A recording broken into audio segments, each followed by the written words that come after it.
Voici le résumé du puissant livre « La chèvre de ma mère » de Ricardo Cagnama. Si ce genre de résumé vous plaît, n'hésitez pas à liker, à aimer et à partager. Ce livre ne parle pas seulement d'argent. Il parle de discipline, de vision et de destinée. Son père est mort, et tout ce qu'il leur restait comme héritage. Et c'était une seule chèvre. Cette chèvre a transformé une famille pauvre en millionnaire. Le vrai problème des pauvres n'est pas le manque d'argent, mais ce qu'ils font avec le peu qu'ils ont. Quand Ricardo était enfant, son père était riche. Des plantations, des troupeaux, une grande ferme. La famille vivait bien. Mais un jour, son père meurt brutalement, et selon la tradition du village, tous les biens sont récupérés par la famille du père, la mère de... Ricardo repart alors avec ses 5 enfants, sans maison, sans argent, sans avenir. Leur seul héritage? Une chèvre.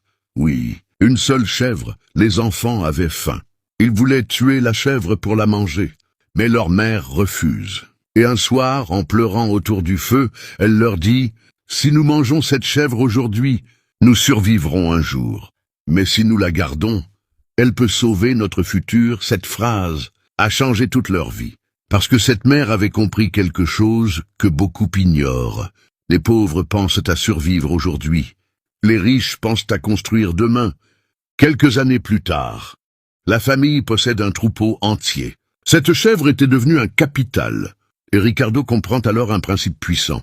Chaque argent que tu dépenses inutilement, c'est une chèvre que tu tues. Le livre enseigne une vérité profonde.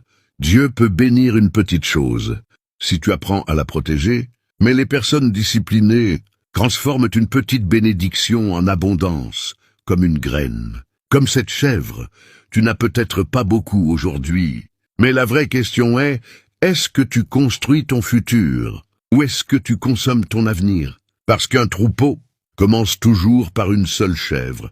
Ne tue pas la chèvre que Dieu t'a donnée, car c'est peut-être elle qui porte ton destin.